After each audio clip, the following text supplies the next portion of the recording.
Glória a Deus, louvado seja o Senhor. Então, 1 Samuel, capítulo 30, versículo de número 7. Daqui a pouquinho a gente vai ler aqui, entrar na leitura, mas deixa eu só, eu gosto de fazer isso, né? Dar uma recapitulada um pouquinho naquilo que a gente falou semana passada, para a gente entrar em matéria nova, que serve até como um trilho aqui, um rumo daquilo que a gente vai tratar um pouquinho antes. Na semana passada eu falava sobre Números, capítulo de número 21, que lá a Bíblia diz que o povo de Israel se angustiou pelo caminho que eles estavam trilhando. Alguém lembra disso?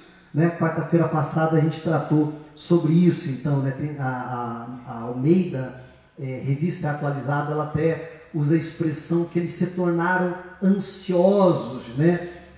Impacientes, melhor dizendo, esse é o termo que a Bíblia usa lá, impacientes pelo caminho. E eu falava sobre isso, que tudo na nossa vida há um caminho a ser trilhado. Falava até da salvação, nós aceitamos Jesus como nosso Salvador, então nós passamos pela porta. Mas depois da porta o que há? Há um caminho. Jesus disse para nós entrarmos pela porta estreita, né, e que o caminho ele é apertado. E aí eu dizia da importância da gente não se angustiar pelo caminho, porque o caminho está difícil, porque não, né, estamos passando por luta, porque alguma coisa não está acontecendo como a gente gostaria. E hoje eu quero falar um pouquinho, né, a gente já viu isso na semana passada, eu não me angustiar. Hoje eu quero falar um pouquinho da gente não se cansar no caminho. Né, dentro dessa mesma perspectiva, sempre há um caminho a ser trilhado. E esse caminho que leva à salvação, a Bíblia já diz que ele é apertado. Que nem sempre é fácil trilhar então esse caminho. E muitas vezes vem o cansaço sobre a nossa vida. Só que nós vamos entender que esse cansaço é reflexo de algo. Você quer ver? Vamos para 1 de Samuel, capítulo 30. A gente vai começar no versículo 7, nós vamos direto ao ponto aqui. Mas deixa eu contar para você um pouquinho da história. Davi tinha reunido seus homens e tinha saído para uma batalha. Olha só, né, esse texto tem muito ensinamento para nós. Eu vou pincelar algumas coisas e a gente vai focar só no assunto central. Mas presta atenção, ele saiu para uma batalha que não era dele. Era uma luta entre os filisteus e o povo de Israel. E ele iria lutar pelo lado dos filisteus. Chegando lá nessa batalha, então os reis dos filisteus não quiseram que Davi lutasse ao lado deles, ficaram com medo de Davi e mandaram Davi embora. Então Davi ele volta para sua casa, 3 dias caminhando. Quando ele chega na sua casa, então, que é Ziklag, a cidade havia sido destruída. Haviam levado cativo todas as pessoas que moravam ali, as mulheres, as crianças, né, de Davi, dos seus homens, e haviam botado fogo na cidade. Levado todos os bens que não conseguiram levar, colocaram fogo. Então a Bíblia diz que eles choraram ali a noite toda, até não ter força mais para chorar, e no outro dia eles queriam pegar pedras e apedrejar Davi, porque eles estão culpando Davi. Só que se você for ver bem, de uma certa forma Davi é culpado mesmo. Porque Davi não está protegendo a sua cidade, não está ali para lutar a batalha que era dele, porque ele estava fora lutando uma batalha que não era dele. E aí já fica um alerta para nós, a gente tem que tomar cuidado para não se cansar gastando força em batalha que não nos diz respeito, gastando força em batalha que não é nossa. E tem muita gente que acaba, na hora que a pessoa precisa lutar as suas batalhas, ela está cansada porque ela vive comprando briga dos outros. Não é assim? Né? Vive arrumando briga que não tem nada a ver consigo. E aquilo aconteceu.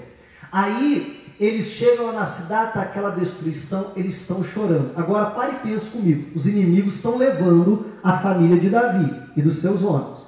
E eles pegam e passam a noite inteira chorando. Choraram tanto que a Bíblia diz que não tinha mais força, que pararam de chorar porque não tinha mais força para chorar. Mas enquanto eles choravam, os amalequitas estão levando a família embora. Enquanto eles estão perdendo tempo chorando e perdendo tempo procurando culpado, né? E aí eles acham Davi como culpado e querem apedrejá-lo. Cada minuto que eles passam chorando, a família deles sendo levada cada vez mais para longe. Sim ou não? Olha que coisa séria isso aqui. E é outra lição que nós vamos tirar. Meu irmão, se a gente fosse pegar esse texto, dar um estudo aqui para o mês inteiro. Eu só estou pincelando alguma coisa para a gente chegar no assunto que eu quero tratar hoje. Mas talvez a gente até volte aqui para ver algum desses pontos mais detalhadamente nas próximas semanas. Mas eu vou me ater àquilo que Deus colocou no meu coração para trazer hoje. Mas olha só que coisa séria, né? E perceba que aquilo que está acontecendo lá com eles não é diferente do que acontece hoje. A única diferença é que mudou o nome do inimigo, né? Lá, aqueles que estavam levando Davi e a família dele eram os amalequitas. Hoje em dia, meu irmão, a droga está levando um, a pornografia está levando o outro, a criminalidade está levando o outro. É assim, não é? Né? Que se infiltra ali na casa e vai levando a pessoa cativa, vai levando a pessoa como escravo, afastando aquela pessoa de Deus, afastando aquela pessoa da família e assim por diante. Só que a gente precisa entender que cada momento que a gente gasta chorando, se lamentando ou achando culpado, meu irmão, para mais longe a nossa família está indo. Amém? E nós não podemos ficar gastando tempo chorando, procurando culpado. Não, pastor, meu casamento está bem, mas é culpa da minha esposa. Não, pastor, é culpa do meu marido. Pastor, é culpa da minha sogra, aquela linguaruda que fica se metendo, pastor, em tudo. Não, a culpa é de não sei quem, a culpa é do outro. Não acontece isso? Meu irmão, enquanto a pessoa está ali procurando culpado, o inimigo está cada vez levando mais para longe. Mas aí a Bíblia diz que o Davi, ele decide mudar aquela situação, aquela realidade. Chega uma hora, ele bate, ele levanta, bate o pó, e a Bíblia diz que ele se fortaleceu no Senhor. Depois que ele se fortaleceu no Senhor, diz o versículo 7 assim, e disse Davi a Abiatar, o sacerdote, filho de Aimeleque, traze-me, peço-te, aqui o éfode. O éfode é a roupa sacerdotal, tá? E Abiatar trouxe o éfode a Davi. Então consultou Davi ao Senhor, dizendo, perseguirei eu a esta tropa? Alcançá-la-ei? E o Senhor lhe disse, persegue-a, porque de certo a alcançarás. E o que mais que Deus disse? E tudo libertarás. Diga a glória a Deus. Olha só, vamos pensar aqui no cenário. Cenário de desolação, de destruição. Os homens de Davi estão falando em apedrejá-lo, né? Já não há nem ali uma união no exército, mas Davi se esforça no Senhor. Esse se esforçar no Senhor, eu penso que é justamente, e a gente vai falar bastante disso hoje, buscar forças em Deus. Amém? Adquirir forças no Senhor. Ele se fortalece no Senhor, ele vai buscar Deus, vai buscar uma palavra, vai buscar uma direção. Me parece que Davi aprendeu uma lição. Porque há pouco ele estava batalhando uma batalha que não era dele, uma batalha à toa. E parece que ele aprendeu a lição e ele diz assim, Senhor, eu devo entrar nessa batalha? Eu devo perseguir o meu inimigo? Eu vou alcançá-lo? Amém?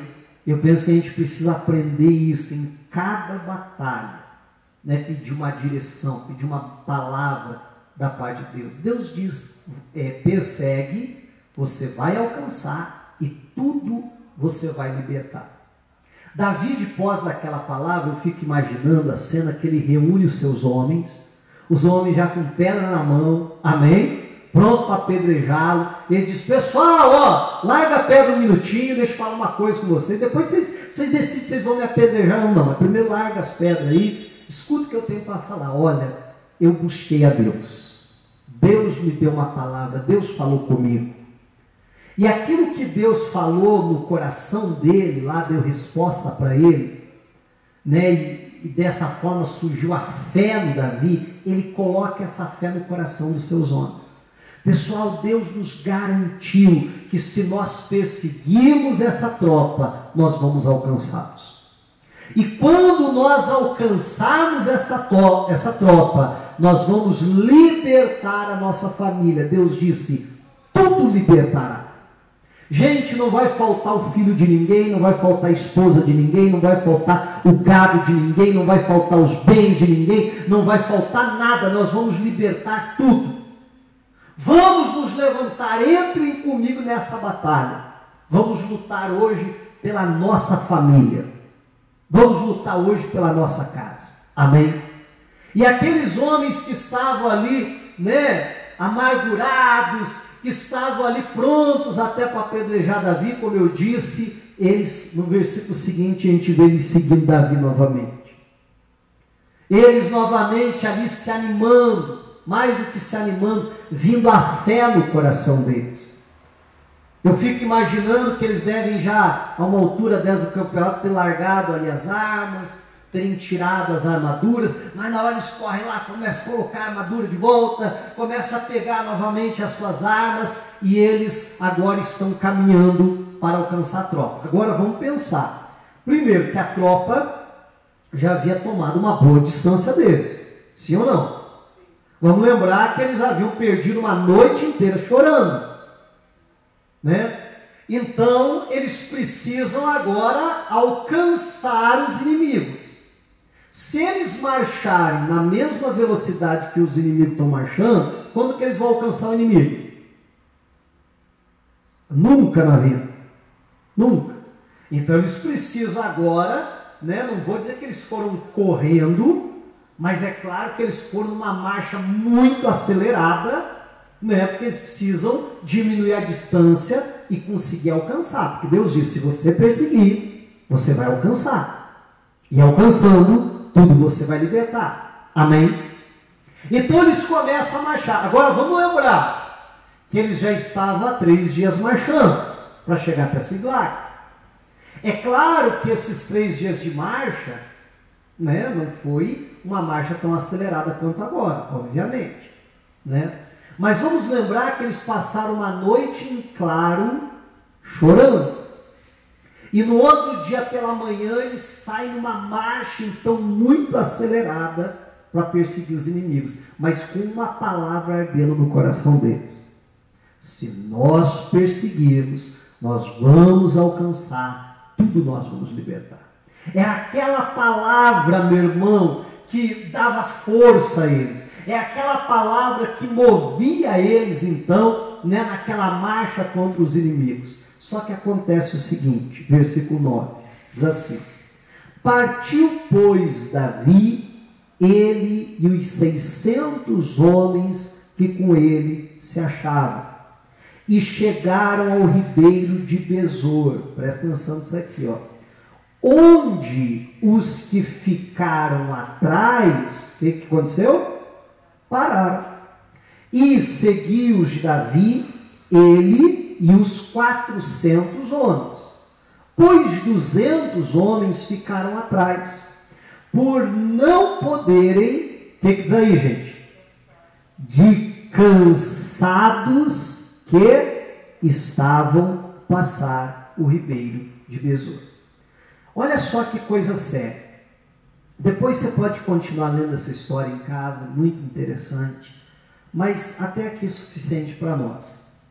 Aí a Bíblia diz que daqueles 600 homens, apenas 400 deles continuaram indo em frente com Davi. Continuaram perseguindo o inimigo para alcançá-los, para tudo libertar. E o que eu quero lhe chamar a atenção aqui é justamente para aquilo que eu falava há pouco, para a gente tomar cuidado para não se cansar no caminho. E quando eu falo isso, eu não estou falando apenas de uma questão física. Eu olho para esse texto e eu não consigo enxergar nesse texto apenas uma questão física. Que esses 200 não tinham o mesmo preparo físico, os 600 ou qualquer coisa assim. Não. O que eu vejo aqui é a fé refletindo no emocional, que por sua vez reflete então no natural, na decisão, no comportamento deles. E por que eu falo isso? Meu irmão, pare e pense que eles têm uma palavra da parte de Deus. garantindo a eles que se eles perseguirem, eles vão alcançar. Quer dizer que aquela caminhada, que aquela marcha que eles estão fazendo, não vai ser em vão. Amém? E alcançando o seu inimigo, eles vão libertar toda a sua família e tudo aquilo que eles possuem. Meu irmão, será que isso não é motivo suficiente? Será que isso não é motivação suficiente para continuar indo em frente? Agora eu gostaria que você parasse e pensasse um pouquinho, porque eu e você, nós também temos uma palavra da parte de Deus. Que se a gente continuar, o nosso trabalho não vai ser em vão, não é isso que a Bíblia diz? Que se a gente ir em frente, nós vamos libertar nossa casa, nossa família, nós vamos alcançar as promessas de Deus. Não é isso também que a Bíblia nos diz? Agora eu te pergunto, por que tem muita gente parando? Verdade ou não é?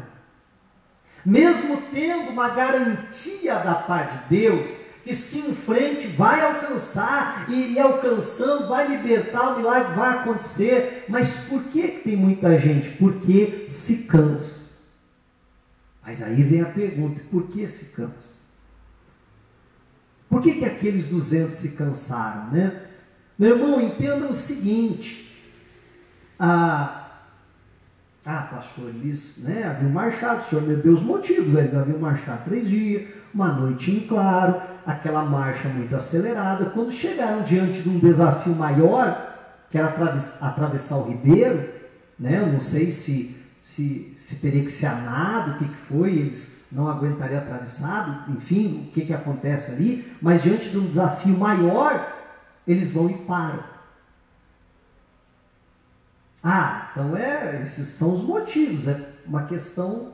Agora que você perceba que todos os 600 homens caminharam 3 dias. Os 600 homens estão sem dormir, passaram a noite em claro. Os 600 homens marcharam até ali.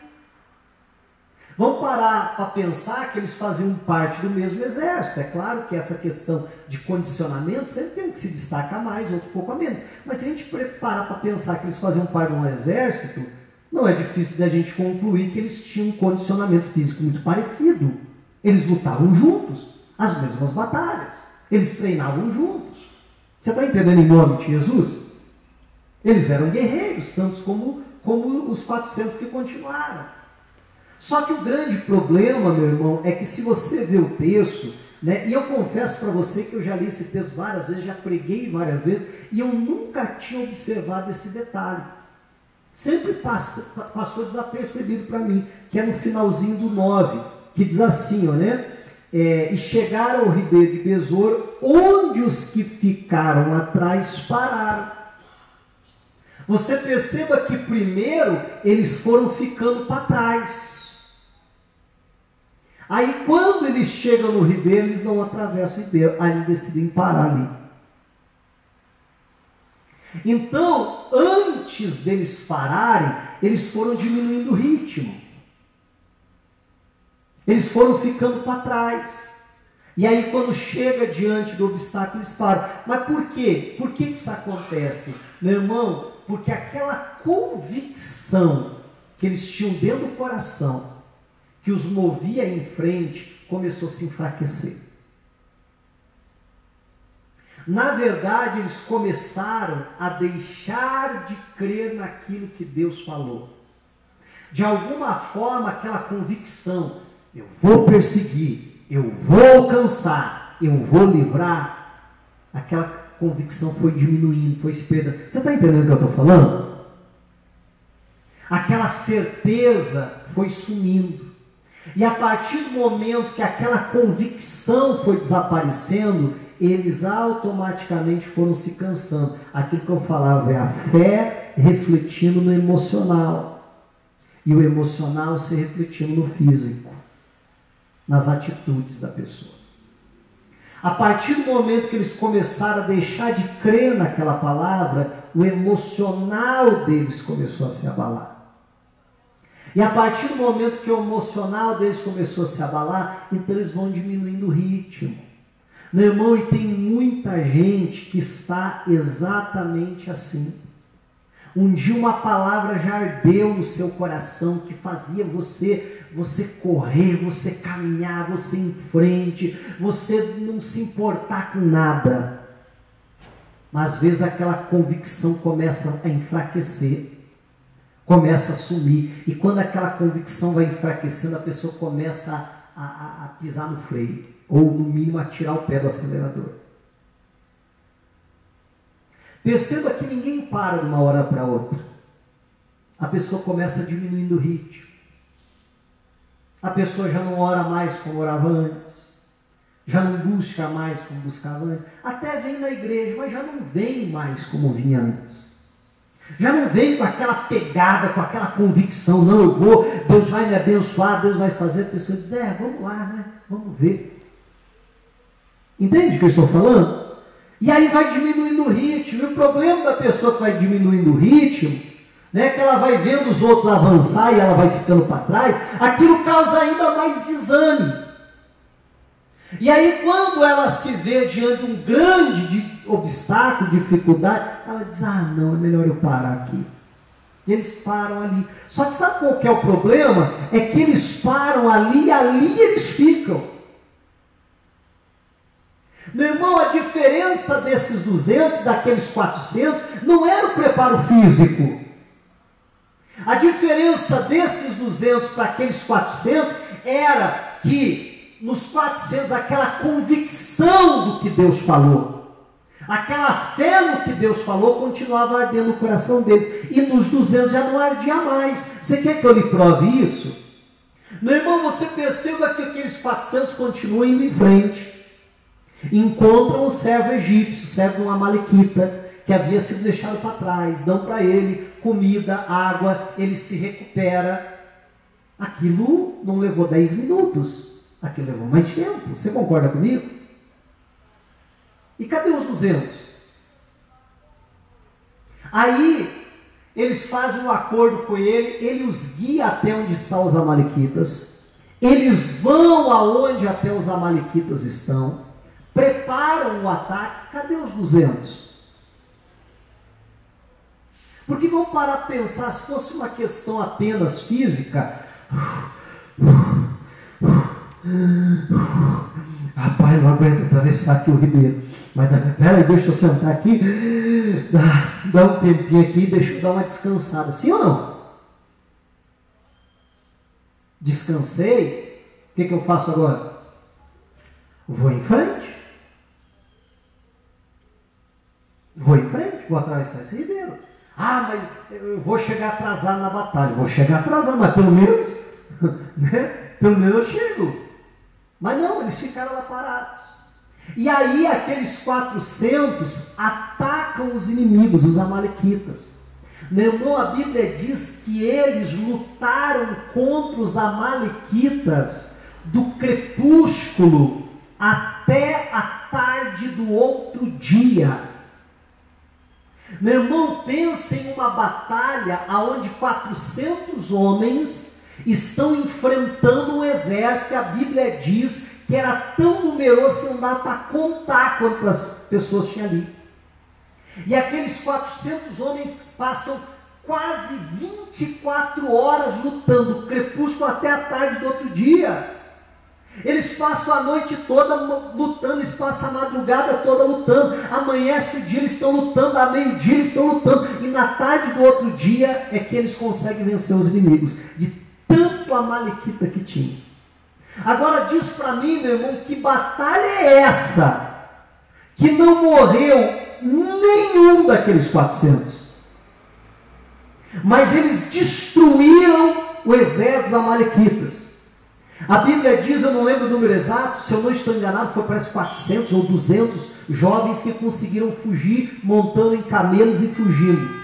Foram os únicos que conseguiram fugir daquela batalha. O resto, Davi e seus homens mataram tudo. Agora, que batalha que é essa? Que de um lado cai um exército inteiro e do outro lado não cai um homem sequer.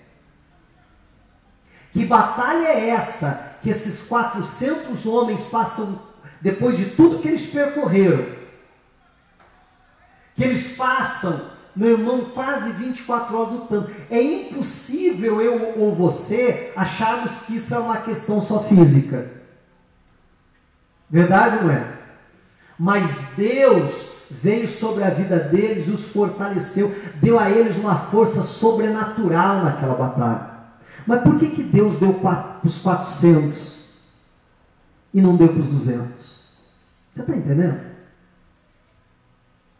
Mas o Deus que fortaleceu os 400 não poderia ter fortalecido os 200? O Deus que agiu de uma maneira sobrenatural nos 400 não podia ter feito com eles? Mas por que não fez com eles? Porque eles pararam. Meu irmão, pare e pense que só a batalha durou quase 24 horas. E aonde estão os 200? Sentados lá. E aí a Bíblia diz que eles ficaram guardando a bagagem. Eu fico imaginando assim, sabe aquelas malas de viagem? Eu fico imaginando o bonitão sentado assim em cima da mala. E o camarada nem para ir lá, para dizer assim, não, nem que eu chegue atrasado na batalha, né? Nem que eu chegue no finalzinho, como a gente brinca na igreja, nem que eu chegue no amém, né? Mas pelo menos eu vou chegar lá, pelo menos eu... Não! Eles ficam parados, sabe o que é pior? Eles ficam parados esperando eles voltarem ainda. Olha que coisa séria isso aqui, meu irmão. Então, Deus quer também vir sobre a nossa vida e nos fortalecer de uma maneira sobrenatural. Mas tem muita gente andando com o freio de mão puxado. Quem sabe ainda não parou, mas já diminuiu o ritmo. Já não está crendo como cria antes, já não está fazendo como fazia antes. Você está entendendo o que eu estou falando? Já quem sabe há muito tempo está naquela marcha lenta, está empurrando com a barriga, está ali crendo e não crendo ao mesmo tempo. Meu irmão, cuidado que uma hora dessa pode parar. E a gente diminuir o ritmo, a gente precisa entender que isso é um sinal que a nossa convicção na palavra de Deus está desaparecendo. Amém, gente? Isso é um sinal, meu irmão, que a nossa fé já não está mais a mesma. Isso é um sinal que a nossa convicção já não é mais a mesma. E a gente precisa fazer alguma coisa antes de parar. Porque depois que para é triste. Amém? Depois que para a pessoa se levantar, não se animar, não continuar a caminhada, é triste. Geralmente fica lá parado, lá do ribeiro. Lá. Agora, sabe o que eu quero lhe chamar a atenção? Eu leio essa passagem bíblica e eu fico pensando o seguinte. Vamos pensar agora um pouquinho como aquelas famílias. Esposa desses homens, os filhos deles. Vamos imaginar que eles estão lá presos, sendo levados cativo, para servir como escravo. E aí o filho está lá assustado, desesperado. Mãe, o que vai ser de nós? E a mãe, né, até para ali apaziguar, diz, meu filho, fique tranquilo, fique calmo. Você vai ver, o papai vai vir nos socorrer. Papai vai vir nos livrar. Papai é um guerreiro. E você sabe que para toda criança o pai é o herói. Sim ou não? Para toda criança o pai é herói, o pai e a mãe é herói. E aí aquela criança, quem sabe, se enche de esperança. Não, papai vai vir nos resgatar. Né? Davi e os seus homens ali não vão nos deixar aqui. Não, e tal. E eles estão naquela esperança ali, aquilo, né, vai se espalhando. E eles estão naquela esperança. Daqui a pouco eles estão lá no acampamento dos amalequitas, e a Bíblia diz que os amalequitas estão lá fazendo festa com tudo que eles haviam conquistado, tirado de Davi e de outros, e daqui a pouco Davi e os seus homens atacam os amalequitas.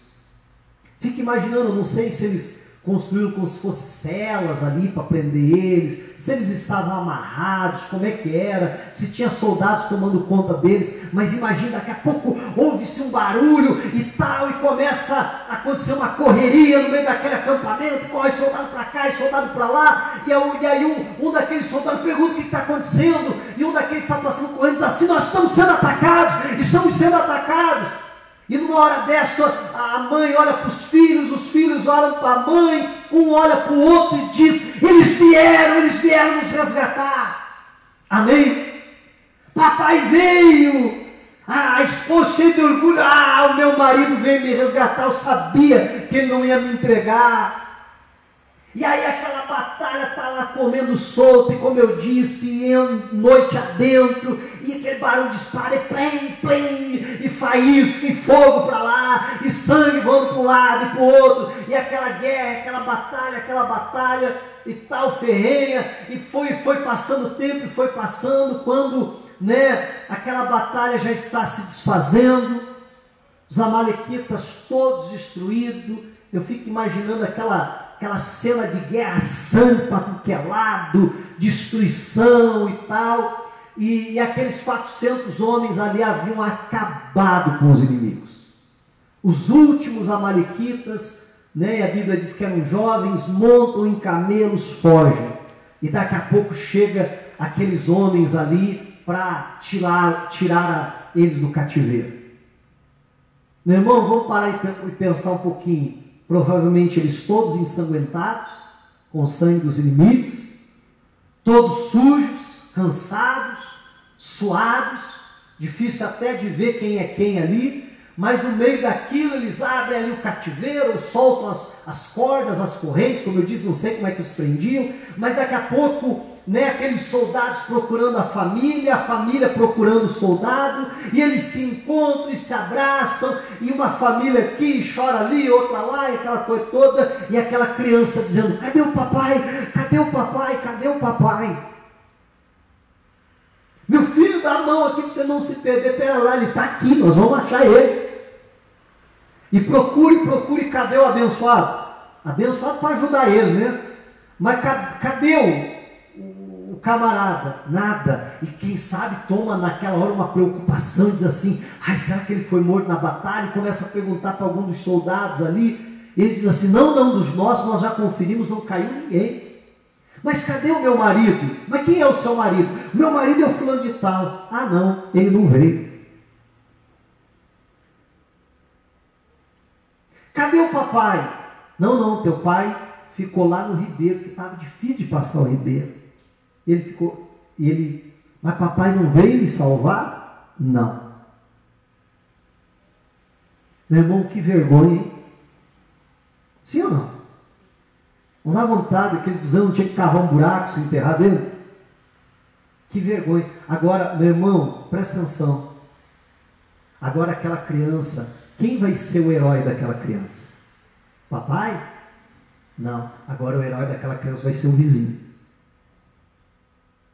Quem vai ser o herói daquela esposa? E por favor, não me entenda errado o que eu estou falando. Mas quem vai ser o herói não vai mais ser o marido. Vai ser quem? Vai ser o vizinho. Poxa vida, se não fosse o vizinho, hein? Olha, a gente seria escravo agora. Se não fosse o vizinho, hein? Meu Deus do céu, não sei o que seria da nossa vida. Já parou para pensar nisso? E para muitas pessoas, muitos filhos estão se perdendo porque o herói deles é o vizinho. Você está entendendo?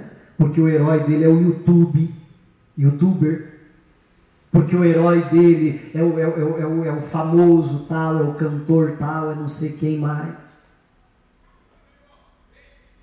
E nós precisamos, em nome de Jesus Cristo, olhar para a nossa vida e ver se quem sabe a gente não está como aqueles 200, diminuindo o ritmo, parando diante dos obstáculos, parando diante das dificuldades. Mas tudo isso é porque uma palavra, uma convicção deixou de arder no coração. E a nossa responsabilidade, a despeito de todas as lutas que a gente enfrenta, a despeito de todos os problemas que nós enfrentamos, que não são poucos, amém? Mas de nunca nos cansarmos desse caminho, nunca desanimarmos. Sabe por quê? A Bíblia diz o seguinte, eu vou acabar aqui, Isaías, capítulo 40, versículo 28. A Bíblia diz assim: não sabes, não ouviste, que o eterno Deus, o Senhor, o Criador dos confins da terra, o que diz aí? Nem se cansa, nem se fatiga. Pastor, mas isso aí é Deus, né? Calma, pera lá. Não há esquadrinhações do seu entendimento. O que Deus faz? Dá vigor ao cansado e multiplica as forças ao que não tem nenhum vigor. Diga a glória a Deus. A boa notícia, meu irmão, é que se você, quem sabe, for sincero e dizer assim: pastor, olha, eu tenho que ser sincero, eu estou cansado. Estou cansado de orar, estou cansado de buscar, estou cansado de acreditar e não acontecer nada. Estou cansado, pastor, estou cansado de tudo. A boa notícia é que a Bíblia diz: ele dá vigor ao cansado e multiplica as forças do que não tem nenhum vigor. Olha só o que a Bíblia diz, 30. Os jovens se cansarão e se fadigarão. Os jovens certamente cairão. Mas os que esperam no Senhor renovarão as suas forças, subirão com asas como águias, correrão e não se cansarão, caminharão e não se fadigarão. Agora perceba que o versículo 30 que fala do jovem, aí vem o 31 e faz um comparativo entre um e outro. Diz: os jovens se cansarão, se fadigarão e certamente cairão. Aí vem o 31 e diz: mas, ao contrário do jovem, mas os que esperam no Senhor. Perceba então que quando a Bíblia está falando do jovem, me parece que é aquele que não espera no Senhor, que não confia no Senhor. O jovem, ele tem uma característica: o jovem confia na sua força. Não é assim? O jovem confia na sua capacidade. Vai você dizer para o jovem assim: meu filho, não faz isso, filho. Todo mundo que fez isso quebrar a cara. Não, mas eu não vou quebrar a cara, eu sei o que eu estou fazendo. Não é assim? É ou não é? Porque ele confia na sua força, na sua capacidade. E o que a Bíblia está dizendo é: aquele que confia na sua força, na sua capacidade, vai se cansar, vai se fadigar e vai cair. A Bíblia diz: e certamente cairá. Aí o contraponto é: mas os que esperam no Senhor renovarão as suas forças. Perceba que aqueles 200, eles não confiaram no que Deus falou. Eles se cansaram, se fadigaram e caíram. Aonde caíram, ali ficaram. Não foi isso? Não se levantaram mais. Agora, os 400, qual era a diferença? Os 400 esperaram no Senhor. O que motivava eles é aquela palavra: persegue, vai alcançar, vai libertar. E o que aconteceu? Os que esperam no Senhor renovarão as suas forças, subirão com asas como águias, correrão e não se cansarão. Não foi o que aconteceu com eles? Foi ou não foi? Caminharão e não se fadigarão. Aqueles 400, meu irmão, lutaram quase 24 horas e não se cansaram. Porque eles eram muito bem preparados fisicamente? Não, porque eles confiaram no Senhor. Porque eles creram naquilo que Deus falou e Deus pôde vir renovar as forças deles. Amém? Que em nome de Jesus, a boa notícia é essa, meu irmão. Se nós estamos cansados, fadigados, a nossa esperança precisa ser colocada no Senhor. Amém? Diga glórias a Deus e vamos aplaudir a Jesus. Aleluia.